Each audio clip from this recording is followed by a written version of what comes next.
But to fully evaluate the recommendations, this part will also include an analysis of any unintended consequences for implementing those actions. So for instance, if there's any unintended consequences on town infrastructure and services, and the balance between different land uses to create a complete community.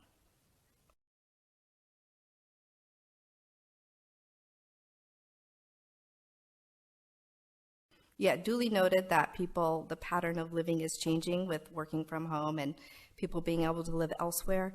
So that is, the residency is something we will have to look into, because there's also people whose houses are vacant 6 months of the year. So looking at seeing what data is out there to try to verify that information, part of the housing study. With regard to transit, that's definitely one of the aspects that housing affects. So with the full background report looking at housing, water, traffic, other town services, that's where the background report will have that relationship between everything.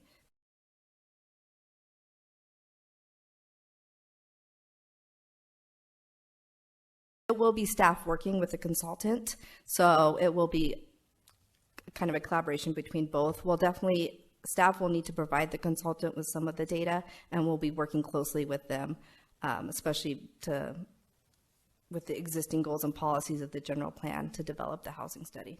You know, I certainly envision perhaps a multidisciplinary consultant team, because there's an economic development specialty as well as a housing specialty. To give you an example, City of Tucson had the Eller School of Business as part of a team, as well as other housing, professional housing consultant focus. So it could be one team, but it wouldn't surprise me if it's, again, a multidisciplinary team.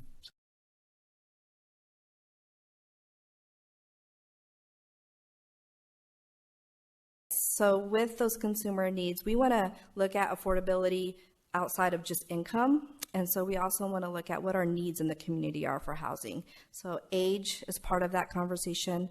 Ability is part of that conversation, if there's children or not. So there's many factors that will go into what our needs for housing are as a community.